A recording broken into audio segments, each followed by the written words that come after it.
Greetings and welcome to Stygian Charters. I'm your host, Nix, and I would like to cordially invite you to come aboard and join us as we navigate the dark waters of the strange and unexplained. Today's guest is an author, TV personality, public speaker, anti-revenge porn activist, and animal rights activist. She's a former actress and magazine cover girl. She has performed as a stand-up comic at the Comedy Store. She's one of the fiercest, admirable, and selfless individuals I've come across. Ladies and gentlemen, please welcome special guest, Charlotte Laws. Charlotte, welcome to the show. Thanks for having me. Yeah, absolutely. So I first came across you when I was researching Our Lady of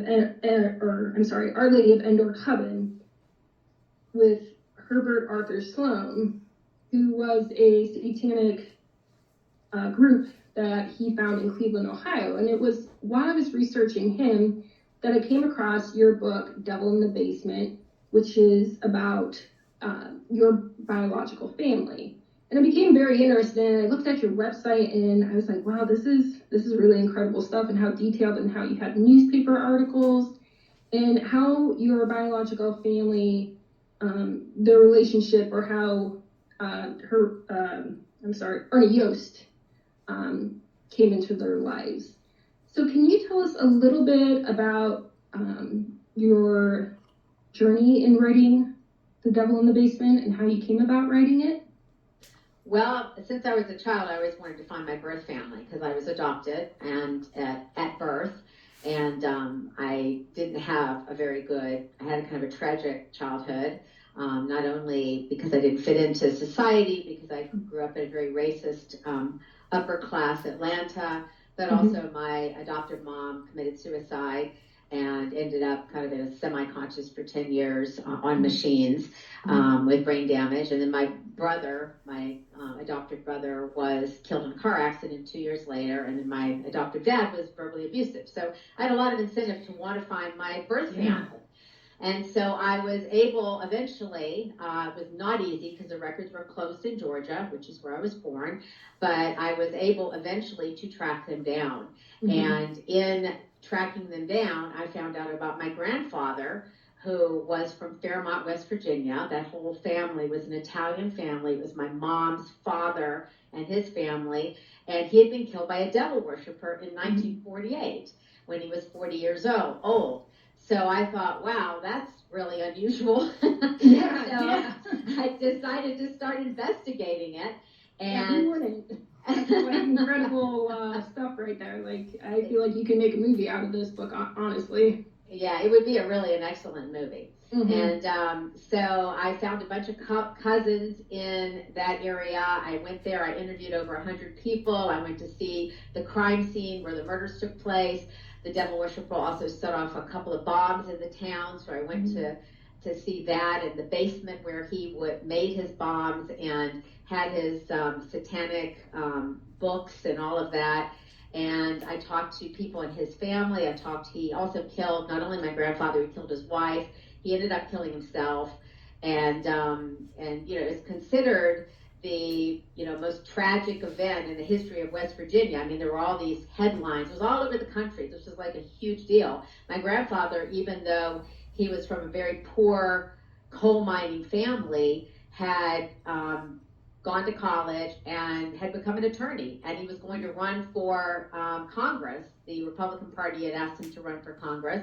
So he actually had made something of himself, and it was very difficult back then being an Italian, because there was a lot of prejudice against Italians, just as there was a prejudice against blacks. And so he was kicked out of his house because the CCNR said no Italians, no blacks, no long list. So he was kicked out of a nice neighborhood, and he had to move back to the poor neighborhood. And he was also kicked out of 2 law offices for being Italian. So he had a lot of struggles with the prejudice, as well as trying to get over the financial hurdles and the fact that he was from a desperately poor family. So I just started investigating all this, and it turned out to be an amazing story. So I turned it into a book. Yeah, that's awesome. I admire you, and it seems like your whole kind of family lineage have this very perseverance quality to them, with all the tragedy and obstacles you guys have been faced with. So it appears to run in your blood. Well, they do say, Steven Pinker, who's an expert on genetics, he says that 70% of a person is genetic and 30% is environment. And that includes things like your values, your likes and dislikes, the foods that you're interested in. So it's very, very strong, your genetic component is. And I find that also interesting as an adopted kid. Yes, absolutely. So the reason why I had started investigating Herbert Arthur Sloan from Our Lady of Endor Coven was because so many people anymore, when they think about Satanists, they think they're all like atheistic Satanists. And I've always pointed out, it's not just, the Church of Satan or the Satanic Temple. There's other offshoot or groups that actually do worship the legitimate devil as an entity, or Satan, or Lucifer, depending. And that's how I came across your story. So, Ernie Yost, he was one of the first documented Satanists, is that correct?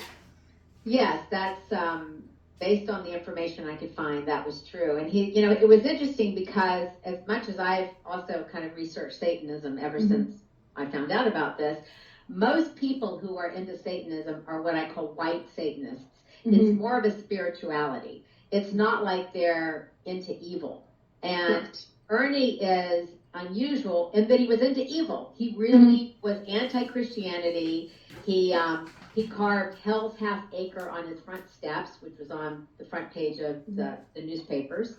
He named his boat Hell's a Poppin'. And you got to remember, this is back in the 1940s, and these were really radical things to be doing. I mean, even today, if you had a neighbor who had Hell's Half Acre on their steps, you'd be like, I have some questions. Right. So, and he made, an effigy, a life-size satanic doll. And I could not find, and I did a lot of searching, I could not find any more than 3 life-size dolls before 1950. And his was one of them. And the first one was Helen Duncan, who was in England. And she had a life-size doll called Peggy, and she would do seances, and she was essentially a fraud. And she actually ended up going to jail under an anti-witchcraft act of Britain at one point. I think she was only in prison for maybe 8 months. And then the next person was the person you mentioned, who was Dr. Herbert Sloan, who had a life-size doll who he called April Bell. And he was very into this doll and said she helped him and he communicated with her. And it's believed pretty strongly that he got the idea from Peggy, from Helen Duncan. And it's very strongly believed that Ernie Yost, who killed my grandfather, got the idea from Herbert Sloan. And they may have met because he was from Ohio, and my grandfather was from Fairmont, West Virginia, which is kind of the northern part of West Virginia. So there was only 3 hours distance between the two of them. So it's unclear whether they personally met or whether he just read about Herbert Sloan, but it was a very tight-knit community back then. If you were into Satanism, everybody kind of knew everybody and knew what everybody was doing. And I had interviewed one of the daughters, Alexandra Holzer, who was Hans Holzer's daughter, who's well known in that area. And she said, definitely Ernie Yost got the idea from Sloan, that he definitely knew about him, maybe met him. I mean, it was just a tight-knit community. So it was pretty interesting to me that these, life-size dolls, and it was very creepy, Ernie Yost's doll. I mean, he had this doll sitting at the table with food in front of her on the day that he did the killings. I mean, it was like he was treating her like she was a real person, or like she was his wife or something. So it was pretty scary. And he was very good at putting the doll together because he had been a sofa upholsterer prior to his job at the mine. So he knew how to put this together and paint the face and put the straw as the hair and all of that. Yeah. Wow. Yeah, that's interesting. I don't know if you are familiar with, there was a movie that came out back in July.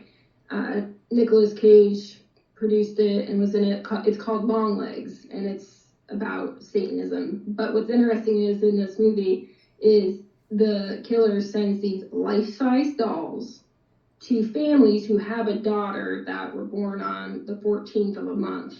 And inside these dolls, he, somehow puts an evil entity in it or something that causes possession, causes the family to kill one another. But I almost wonder if this is a page taken out of, these dolls that Herbert Arthur Sloane and the woman you mentioned, and Ernie Yost, it seems to have a little bit of a connection there. Yeah, it's very possible. I haven't seen that movie, but I'll definitely look into it. It's interesting. Yeah, I didn't have high hopes going into it, and it was very kind of weird. It was creepy at moments. It was kind of real artsy and stuff, but it definitely had, the element of the dolls in there, which I found really fascinating. I didn't really put that together until recently, until I started, preparing for our episode together. And I'm like, wait a minute. I'm like, I don't know why I didn't put that together. That these dolls, and then the whole Ernie Yost and Herbert Arthur Sloane and the woman from the United Kingdom. And so that kind of struck me today. I'm like, I'm definitely going to have to mention that. So, but yeah, it appears these dolls, it was kind of the same concept as the movie. They were to house an entity. They were like a vessel. Is that correct? Is that why he had the doll, or why they were using the dolls? I don't really know specifically. I know that a lot of people thought he was crazy as well. I mean, they thought he had mental problems. So I don't know if he was looking at it as a substitute for his wife. Mm-hmm. I don't really know exactly what was in his mind, but he was very abusive. He was married twice, and he was certainly he was beating his second wife, the one who was filing for divorce from him, and trying to get his property. And I think he was very attached to his stuff.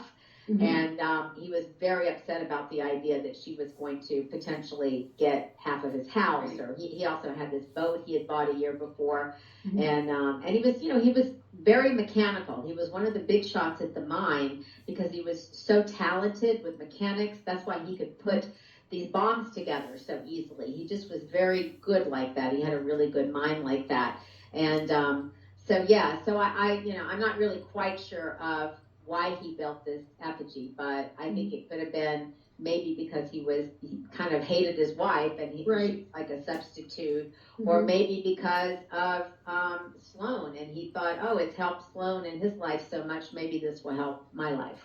Right. Yeah, there's so many interesting topics in this book, and this is why I say it would make a great movie, because it covers murders, satanic rituals, explosives, mobster dealings, love relationships, KKK members, domestic violence, and familial ties. So all of that is extremely fascinating. I did see a little section you had on the Hangman Forest.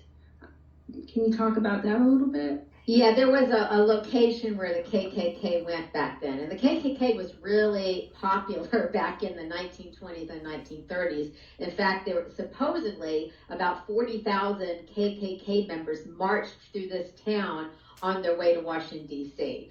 Back in 1928. So that's where I opened the book, is with that scene. So, and there was somebody in town who had previously been a detective who was a KKK member, and so he's one of the characters in the story. And Hangman Forest, there was just a location where they had these meetings.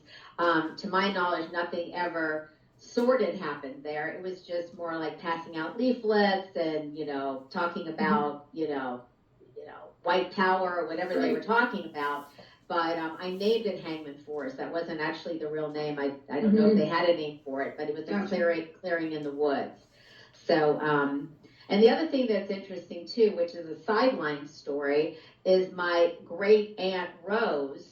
I was going to bring her up, because you mentioned earlier the mobster thing, and super fascinating because she was the mistress of Billy Jack Giacalone, who was one of the top mobsters in Detroit. And so she dated him forever. And he's very interesting because he also, to this day, is considered one of the prime suspects, if not the main suspect, in the killing of Jimmy Hoffa. Right. And so, and he never got caught for that. He never was in prison for murder. He was in prison, but always for small crimes. And he was obsessed with freezers. And he liked freezers because you can't bug a freezer. So he could have private conversations, and he knew the FBI or law enforcement couldn't be listening.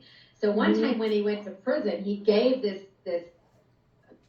freezer that was locked up, like chained up, and she couldn't open it, given to my great aunt to hold for him until he got out of prison.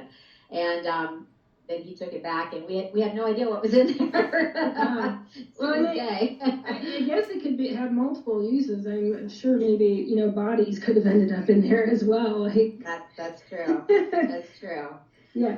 So why don't you talk a little bit about your grandfather and Ernie Yost's soon-to-be ex-wife, and how all that went down? Yeah, well, Ernie lived around the corner from where my grandfather grew up, and there were 9 kids in the family. They were all Italian.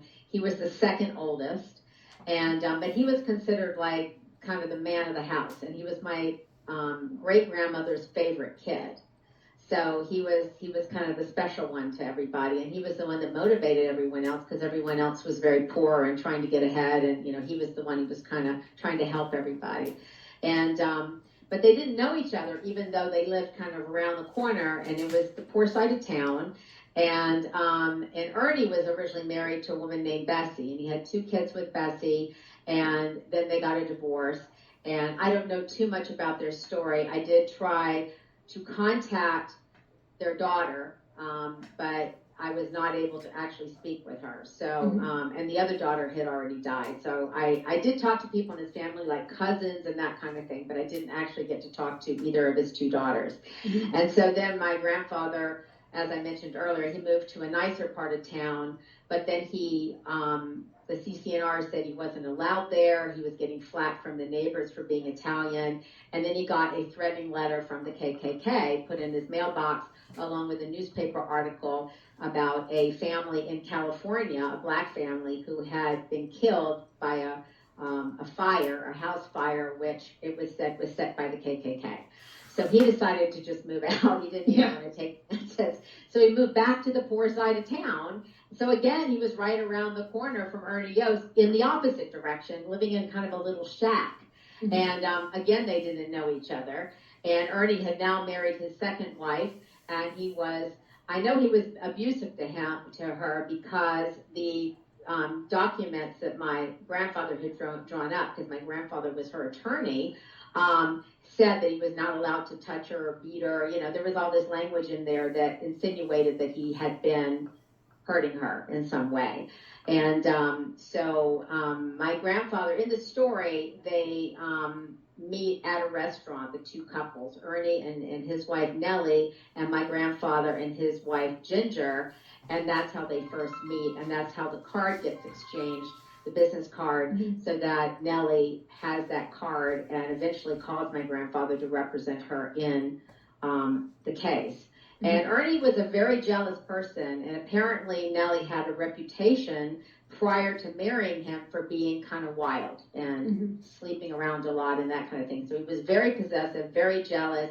He didn't really trust her. He actually thought that, towards the end, he thought that she was having an affair with my grandfather. But nobody believes that. I mean, it seems like it was just something that was in his head. The families don't believe that. No one else thinks that was true, but he was paranoid. And so what happened is she had an appointment with my grandfather at the legal office on a particular day. I think it was April 7th of 1948 at 9 a.m. She showed up. Ernie knew about that appointment, so he basically crashed the appointment. He showed up, and his idea was to talk her into coming home. He was going to forgive her. He just wanted her to come home, forget about the divorce. But he had already set the bombs to go off 7 hours later. And if he couldn't talk her into going home, then his plan was, wreak havoc. The bombs will go off, I'll kill everybody, or maybe I'll kill myself, And so she refused to come home. So they went into my grandfather's private office. She went in, then he followed. And my grandfather said, "What are you doing here?" And my grandfather said, "I'm going to call the police." And then he shot Nellie, and the secretary saw this, because there was like this kind of dappled glass. You could kind of see images. You couldn't see Mhm, perfectly, right. just a little bit through the glass. So she saw what was happening and heard the gunshots. So he shot Nellie first, and then she fell to the ground. She was already dead, I believe, with the first shot. Then my grandfather tried to grab the gun. He was shot in the finger. He was shot 4 more times. And then Ernie went back to Nellie, who was already dead, and put the gun between her eyes and shot her again. Mm-hmm. Then he sat in a chair in that office and he smoked a cigarette. And then he put the gun to his own temple and he fired. However, my grandfather and Ernie were not dead. Only Nellie was dead initially. So the ambulances came. They took Ernie and my grandfather to the hospital. But my grandfather died in the hospital, in the ambulance before they got to the hospital. And then Ernie was taken into the hospital. And my book is very largely about somebody I call Jal. His real name was John, but he's not alive anymore. He died like a couple of years ago. But I kept his name private just because I didn't want him, Sure. just for privacy reasons. So his name is Jal in the book. And so a lot of the stories about him, and he was just impetuous, always getting into trouble, my grandfather was kind of like a father to him, sort of. He was always trying to help him, and get his life together. And so he freaked out over when my grandfather had been killed, and went to the hospital to kill Ernie, and took his gun in. And he was like waving it in the air, going, "Where's the crazy guy? Where's the crazy guy?" And everybody in the waiting room was scared of John and like was running out. And then he jumped over to the back, and he ended up going to Ernie's room. And Ernie had literally just died 5 minutes before my great uncle John got to that room. He was very lucky because he would have gone to jail. His whole life would have been ruined, And so a lot of the story is about John and about, the time that he got lost in a mine and almost died, and, all the different things and all the troublemaking that goes on. And he was always trying to rile up the KKK, and, so that's a big part of the story as well, is his story. So, so it was, it was, the devil worshiping is funny. It was not part of the crime, really. It's just like a sideline thing. Right. It's like, it's all there, and you have all the things he's doing and his rituals and everything and his satanic books, but it wasn't part of the actual crime of the killing or of the bombs. And so then the bombs went off, but nobody knew. And back then, apparently, the police didn't investigate a house, even after a guy had shot up people and done all these things. They didn't even go to his house. But what happened is Ernie had a daughter who contacted the police, later that day, and said she was worried about the dog. And she wanted to go to the house and make sure the dog was okay. And she was an animal rescuer, apparently. Her name was Vivian. And so, so the police escorted her to the house, and that's when they saw the house was on fire and all this smoke. And Ernie had put the dog outside, which was very unusual. So he obviously didn't want the dog to die, in my opinion, that he was, making sure the dog would be okay. So anyway, that's how they found out about, and then, they went in the house and, they saw the effigy sitting at the table with the food in front of her, which was very creepy. Yeah, I'm imagining that's not something they see on a daily basis. And then they also found his kind of lair in his basement too, correct? They found a book down there. A lot of his props, a lot of his satanic stuff was down there. That's where the fire, obviously the 2 bombs had gone off in the basement. And when I went back to visit, I went twice to that house. The marks from the bombs on the walls has never been repaired. So it looks exactly the same. That whole room looks the same as it did back in 1948. And then the first time I was there, because Nellie's family still owned that house. They have that house. And so the first time I was there, the Hell's Half Acre was still in the stuff. Oh. And I said, I can't believe you guys didn't scratch this out. Right. And so the next time I went back, they had scratched almost the whole thing out except like the E at the very end. So they obviously were like self-conscious about the fact that I drew their attention to it. But it was funny because there was a fight over the house. And what happened is Nellie's family wanted the house and Ernie's family wanted the house. And it went all the way up to the West Virginia Supreme Court, and the court had to side with Ernie's family because Nellie died first, and it was irrelevant that Ernie had actually killed her. So the families were so upset about this, but Nellie's family bought the house from Ernie's family after the fact. And the other thing that was interesting is he had $1,700, which was never found. Now, $1,700 may not seem like a lot of money today, but this is like, 30 grand or something back then. I mean, it's a lot of money. And he lived in a poverty-stricken area, too. It was a poverty-stricken area, but I don't believe he was poor because he had just bought a boat the year before for $2,500, which back then is like $40,000 boat. I don't think he was poor. I think he actually he just happened to live there because that was the parents' house and he inherited that from his parents or whatever. So I don't think I don't think he was super, super poor, but that money was never found, and the families had actually opened up the walls looking for it. But we believe that probably one of the police detectives or a fireman or somebody stole that money off of his body is what we believe. And it's really funny because when I went back and I was interviewing neighbors and various people, I asked them, do you know what happened? Do you know about the guy that lived in that house? And they were like, oh, that's the guy who robbed the bank. And I was like, what? Where did you get that from? And it was like several people said this. So I thought, that's hilarious. That obviously somebody, it probably is because of the $1,700. And there was this like Snoopy lady back then. So my guess is that maybe she saw the money and started some kind of a gossip thing that like, oh, he saw this money, he must have robbed a bank. And then it spread, and all these like decades later, everybody still thinks that. It's hilarious. Right. Now, I thought I read at some point on your website that this wasn't, even though this was something that was making headlines to a certain extent, it sounded like they kind of tried to hush it up real quick.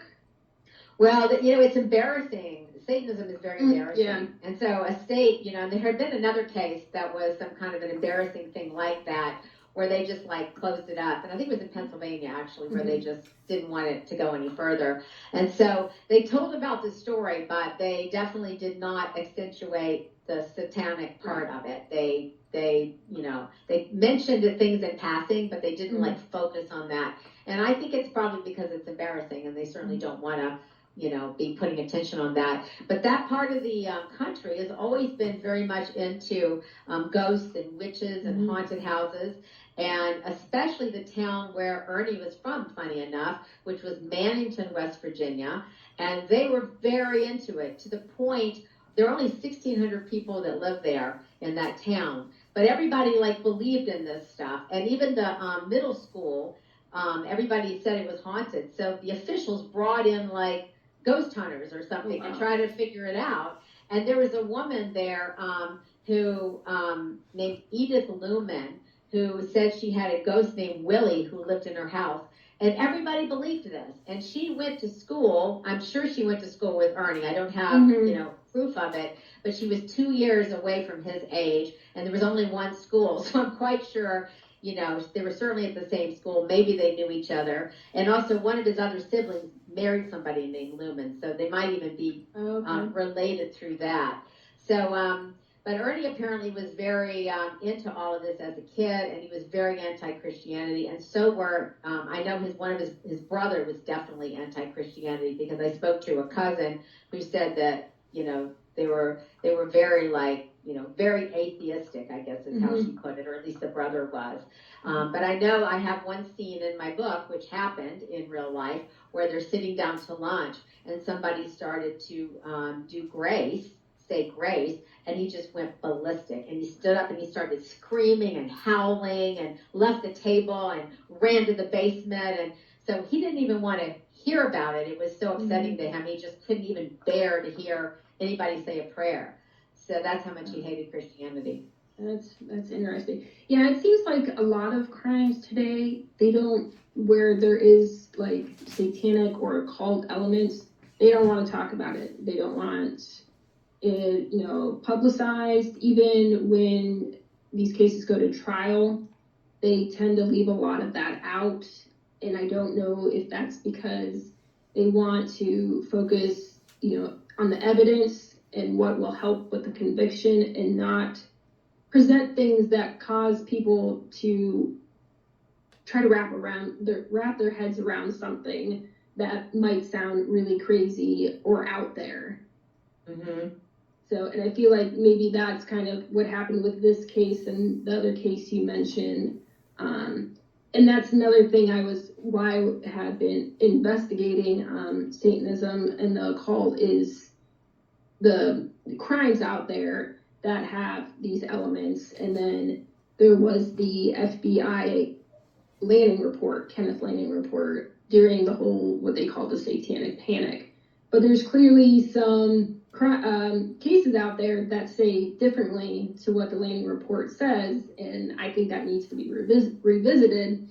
And that's how I kind of end up, doing the research I've done on the occult and Satanism. But it seems like something they like to keep hush hush and just stay completely focused on the facts of the case in order of hopes of getting that conviction and keeping that other information out of there, which might cause people to look at it differently. Mm-hmm. Another thing that was interesting that I did not know about until after my book came out is the Church of Satan, the Anton LaVey group. Yes. They are very upset about the idea of Dr. Herbert Sloan. And I had no idea that they started coming after me. They were coming after my book. They were like trashing my book on Amazon. And I was like, what's going on? They never even read the book, And they're like, Herbert Sloan was not a Satanist. We're the first Satanists. And so there's like this I never knew. There was like this battle of who's the first Satanist. And so they're very upset about ridiculous. him. And Herbert Sloan said he was a Satanist, but they say, no, he was lying and blah, blah, blah. So anyway, I thought that was an interesting little thing to learn. Yeah, the Satanic Temple is the same way. And it's interesting. They talk about victims of satanic ritual abuse, but on the Satanic Temple's website, I think they have a website called the Gray Faction or whatever, and they're attacking any type of therapist or mental health professional that's working with victims who were, victims of satanic ritual abuse. And they're putting all like this information out there on these people. One of the people that I came across is Dr. Dawn Perlmutter, I think her name is, who's been on, documentaries and things talking about occult crimes and ritualistic crimes, and she also talks about terrorism, and she's an expert in these areas. But they literally put these people's names up there and their information and claiming how it's all a bunch of crap and everything. And I'm like, well, if you guys don't even believe in Satan and you're atheistic Satanists, why do you care about these victims that were, satanic ritual abuse victims of people that supposedly were worshiping the actual entity or deity Satan? Why does it matter? Because you guys don't believe in him. I don't know. It's really, really odd. It's like a subculture that I never knew, all this was going on. I know, and it's funny because it's like, well, it's ridiculous because then, like you said, the Church of Satan attacked you, and they're like, we're the first Satanists. Like, there can't be any other type of Satanist. There's dozens of different groups out there. You guys aren't the only one. Like, yeah, and I bet there were Satanists in some form all the way back to 300 AD or something. Yeah. I mean, probably all sorts of individuals out there who had all sorts of beliefs. Mm-hmm. Correct. And I did a post on my Instagram, it's probably been a little over a year now or something like a year, on Our Lady of Endor Coven. And Herbert Arthur Sloan, he believed in Satan to an extent. He said he saw the horn deity, which a lot of people think of as the Wiccan, the horn god, but he didn't identify it with the horn god because he didn't feel like it was a fertility deity like they do, like Wiccans do. But he supposedly saw this entity when he was a child, and a lot of their beliefs had some Gnosticism tied into it, along with like Luciferianism, in that they looked at the serpent in the garden as a liberator, as opposed to the adversary, as he gave knowledge and liberation to Adam and Eve. Mm-hmm. So that's kind of what the background of Our Lady of Endor was. But it's interesting. It's just between these satanic groups and then just people in general, they just identify as it being one large group, and there's different groups and smaller groups and everything. So, and one of the concerning groups out there right now is the Order of the Nine Angles, which they are a neo-Nazi satanic group. So, and there's been an offshoot of that, which is the 764, and that actually has been publicized a little bit in the media. I know, at least with the New York Post, but that there's been arrests with them for child pornography and for grooming children online to, sextortion and harm themselves, and they believe in Satan, like not just, in a metaphorical way, like so, and I that's why research is presented out there to people and be like, look, there's not just one group, and not all of them are atheistic. Some of them are theistic and really do believe in that entity. So right. So, yeah. I think Sloan was very much into more white Satanism too. I think it was much more, of a spirituality for him. But he did have an emphasis supposedly on Cain from the Bible as opposed to Abel, which was interesting to me because my whole life, even as a child, I would say Cain was the good guy and Abel was the bad guy, even though in the Bible it's the other way around.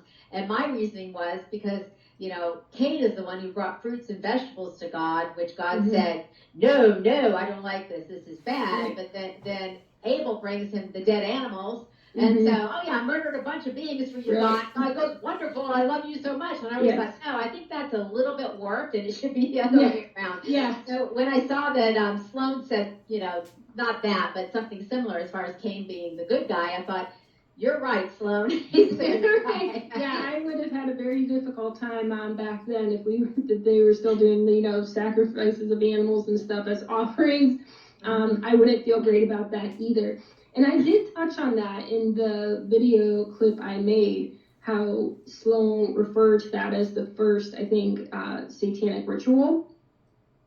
So yeah, it's definitely an interesting rabbit hole I went down. But as far as I know, the group is now defunct and it's no longer around. So, but it's one you don't hear about as often as you do the others. So wrapping that up, I was hoping we could finish up the episode talking a little bit about the Netflix documentary you did, The Most Hated Man on the Internet. So I had watched that recently, and I do love documentaries, and I can't tell you how angry I was during that whole documentary at this guy. And I thought, wow, Charlotte is so amazing. She seems so put together. Like, I would be lashing out, and everything. So, and I just, it was amazing how, even though after you were able to help your daughter get her picture taken off, you still put yourself, in danger because you wanted to help the other victims out there. And I thought that was really incredible of you, and says a lot as to your character, for wanting to, help people, even if it meant putting your life on the line. Well, the key to happiness is what I call other-centrism, which is helping others, humans and non-humans. Right. And the key to success is persistence. So those are two things I've learned so far in my life. Yes. So can you, for our listeners who may not have seen the document, can you give a little synopsis of how you became involved and where your story and your daughter's story begins with this vile man, Hunter Moore?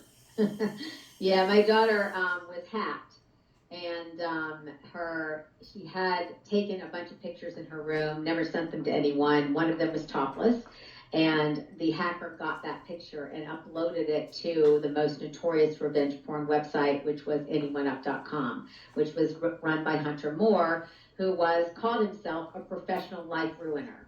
So he was very into getting nude pictures of ordinary people, putting them online along with their workplace, their parents' phone number, their city, their social media link, any information they could find. And then his followers would bully the girl, try to get her to commit suicide, try to get her fired. It was mostly females who were posted on his site. And so my daughter was absolutely distraught when this happened to her. And the victims really just don't, in general, have the ability to fight for themselves because they just feel so victimized and they just want to close up and go lock themselves in a closet and never come out. So I knew that I would have to, get her picture down because I knew it could destroy her life. Because you put something online, it doesn't just stay on that one website. It gets picked up by 500 other websites if you don't do something. Right. So I started fighting against Hunter Moore, who had, I don't know, something like 600,000 followers on Twitter at the time. He had 30,000 page views per month. He was this big shot. The media were glorifying him. They thought, oh, he's so cool. Yeah. He's like the new Charles Manson. Why would people glorify such terrible behavior? That's the other thing I can't understand, and that's really disconcerting.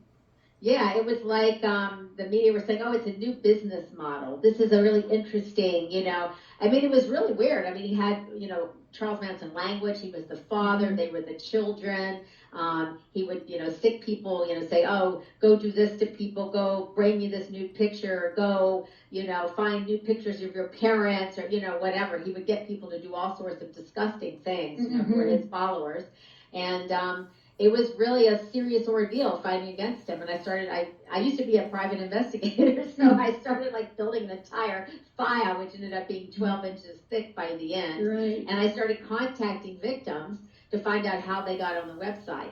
And so I did this little study initially, and it was very hard contacting them because I didn't know if they'd been hacked like my daughter. And I didn't know if the hacker was on their social media or on their email. So everything had to be done by phone. And it was really hard. So I'd have to call people who I thought maybe were their relative. And do you know this person? And I need to talk to them. And, it was this roundabout thing. And by the end, I found out that I believe it was 40% of the victims had been hacked. 12% were deep fakes. So it was like morph porn. It was not their body, but it was their face, but it was still ruining their life.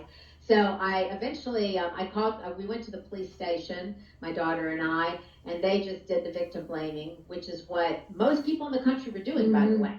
The politicians, the media, law enforcement, nobody really wanted to deal with it. And their view was, it's the victim's fault. You shouldn't have taken the picture in the first place. That was basically the view of society. And so then I contacted the FBI, and it was not easy to get them to take the case. I think they're just super busy, but they never did the victim blaming. And agents came to my house, and they went through everything, and so they started this investigation, which took 2 years. I mean, it takes a long time for them to complete an investigation. And eventually, they were able to arrest Hunter Moore, arrest his hacker, who Hunter had been paying to get these pictures. And they did end up both going to prison for about 2.5 years. And then I've been working with various legislators to get laws in place. We now have laws, I believe, in every single state except South Carolina. And we still don't have a federal law, unfortunately, which we've been pushing for a very long time. But that has not happened. And but now, the mindset changed after a few years, and all of a sudden everybody was on the victim side, and society was like, oh, the poor victims, and the media, and originally it was, it was very hard even getting the politicians in California, because I went up and spoke to the various politicians and to try to get them, in my state to pass a law, and it was very, very difficult. And the ACLU fought us forever, and they're probably still fighting the federal law. So the ACLU turned out to be the biggest enemy, and but now both the Democrats and the Republicans are, largely on board. Although it started out where the Democrats were against laws to protect victims, the Republicans were the ones supporting it, funny enough. And I think it's because it had to do with sex. So the Republicans are like, oh, we'll put laws related to sex. And the Democrats, I think, wanted to, they wanted to, oh, the ACLU's against you. We wanted to be nice to the ACLU. So too bad for you. We're going to support the ACLU. And I think that's why that happened. But now it's both parties. It's a bipartisan issue. And but we still haven't gotten a federal law passed yet. Yeah, that's incredible, all the work you've done to help these laws be brought forth to be voted on. Because it is something that definitely needs to be addressed. And it was back in 2018 when Section 230 was amended, and that was part of the Communications Decency Act, which protected online platforms from third-party content generated by its users. And that's kind of what happened here. But it was in 2018 that it was amended by the Stop Enabling Sex Traffickers Act to require the removal of content violating federal and state sex trafficking laws. And that's how Backpage was taken down. And I'm kind of familiar with this because I've worked with some anti-human trafficking groups and everything. But Backpage, there's a ton of women being victimized on there by their traffickers. And it was great to see that this was amended so that we could try to protect victims in the future from being posted online and violated that way, because these, this law, the way it read, it didn't give them any protection, and it protected the platform instead. Mm-hmm. Well, the platforms, at first, as I said, everybody was kind of against us, but after a couple of years, the platforms were pretty good at trying to actually remove the content. I mean, it might take a couple of days, but they, you would notify them and they would try to remove the content. Most of the platforms would. So they have been pretty cooperative over the past decade or so, or, 7 years or however long. They've been pretty cooperative with trying to help the victims. Mm-hmm. Yeah, it's Craigslist was another one that was really bad. It's not particularly my story to tell, but I have a friend that she went on a date with this guy like one time. Nothing really came from it or anything, and they went separate ways or whatever. And she then got engaged and everything. And this guy, I think he was a Marine. He said, "Hey, I want to send you a wedding gift. What's your address?"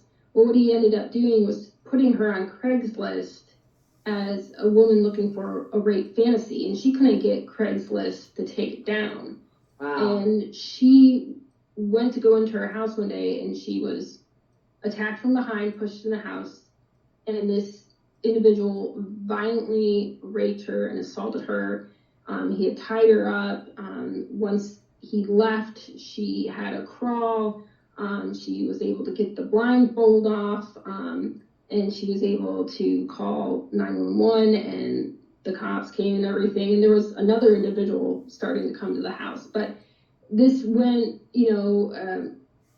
this guy, he had paid this other individual to go in and assault her. And during the trial, they were able to prove they had these email communications, like, and some of the emails was like, "Is it done?" or whatever. So, because they were trying to play it off like as they thought the posting was legit. Mm-hmm. So, and that will affect her the rest of her life. Oh yeah, that's horrible. Oh my goodness. Mm-hmm. Yeah. So, but that's why I'm so happy to start seeing these platforms, taking initiative and the responsibility, like, before we continue to have more victimization, because it's become a very dangerous place. Mm-hmm. True. Very true. So, but yeah, I mean, I don't understand how, all these people following Hunter Moore, like, looked at him the way they did and condoned this kind of behavior. And part of me wanted to be like, well, would you condone this if it happened to you, if you were the one being victimized? Like, it's like these people didn't think like that. Yeah, it's weird. And I was getting death threats. I had a stalker in my house. I was getting computer viruses. I was being bombarded. Mm-hmm. It was scary. I had to get locks for my gates. I was mostly afraid for my animals, to be honest, because I felt like, they probably wouldn't kill a person, but they wouldn't really get in that much trouble for killing my chickens or my dogs, And so I felt like I had to stay home and guard the house all the time and guard my animals so nothing happened to them.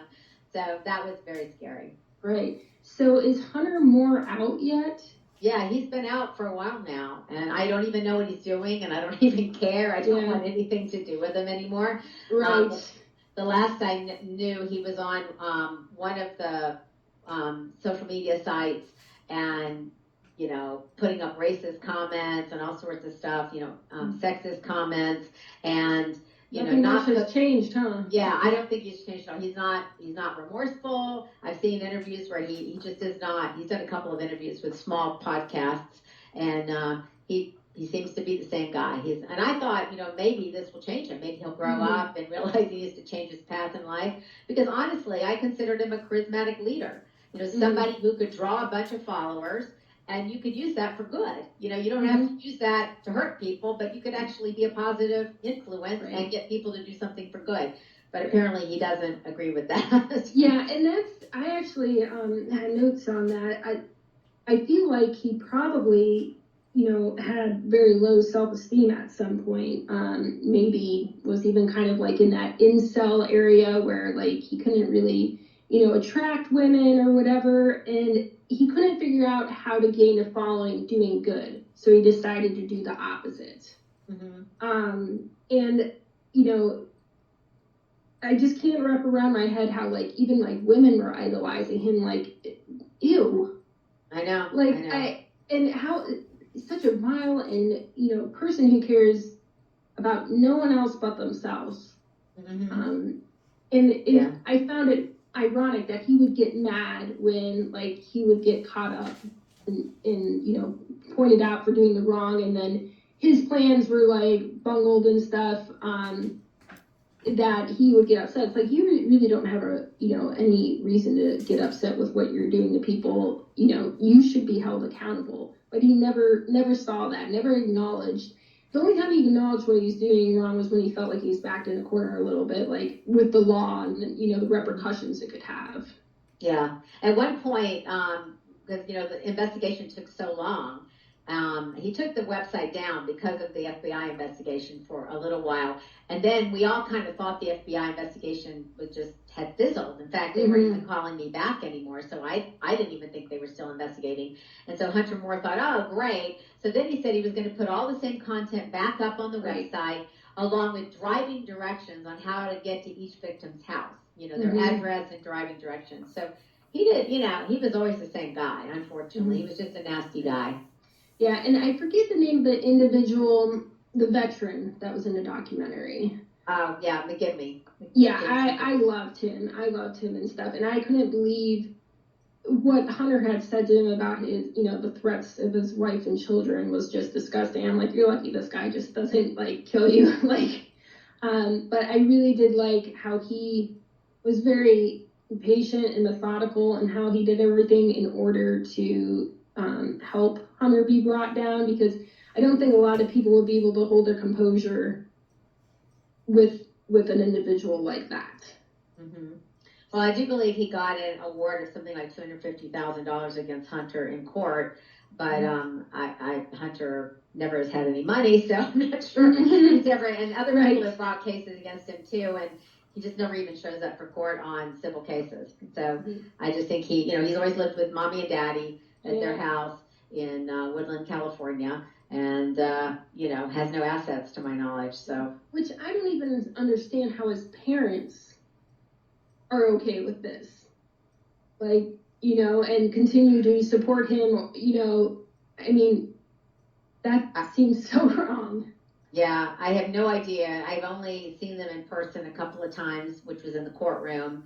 And I do know that one time in the court, the only people were there media-wise was like an Inside Edition crew, and they were filming Hunter. And I think his father like pushed the cameraman down. So they were very much supporting Hunter through this whole thing. That's all I know. There was also a Guardian article where they went around talking to the neighbors. And I know one of the neighbors said the parents are very nice. I don't know what happened to their kid, something like that. Yeah. So not everybody hates the parents. I mean, one of the neighbors said the parents are very nice. Yes. I don't know anything about them apart from that. Yeah.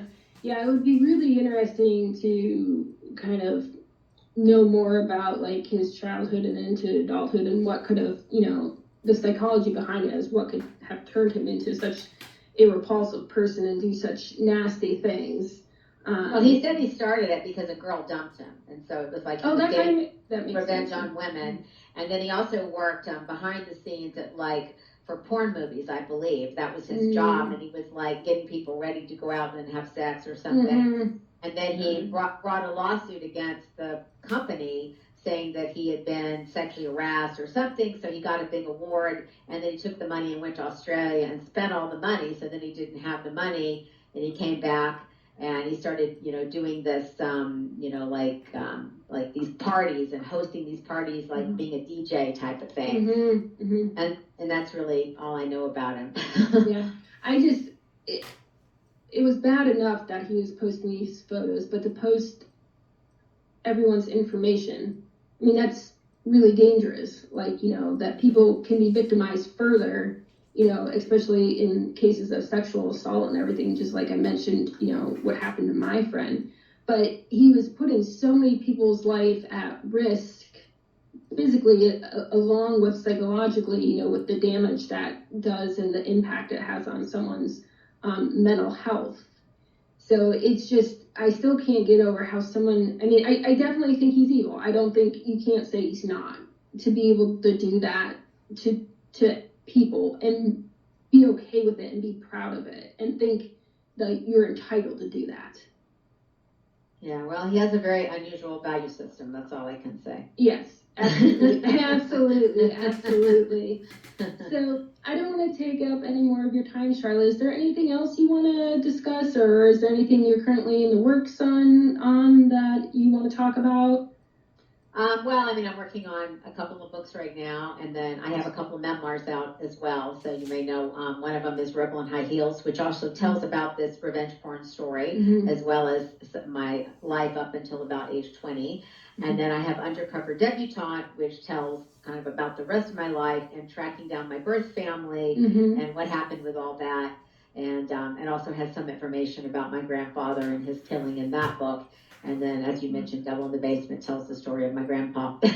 Yeah, I definitely think Devil in the Basement needs to be a movie. It's got all the elements to make everything very interesting, for sure. So I'll include in the show notes, is there any, how can listeners find you or find more of your work? Is there any links you want to plug in? Well, I mean, you can go to Twitter to find me, just Charlotte Laws. And I, have websites. Devilinthebasement.com is a website that I have, and then the ErnieYost.com has all the historical stuff, some of the stuff we were discussing about Sloan, etc. Yeah, and super interesting website. Well done. And then CharlotteLaws.com is, one of my main sites. So I have several websites out there. Right. But if you're trying to contact me, the best way is probably through Twitter. Gotcha. Okay, well, if you want to just stand by while I wrap up, and we'll talk a little bit after the show. Okay. So, awesome. All right. Thank you. Yes, thank you. Ladies and gentlemen.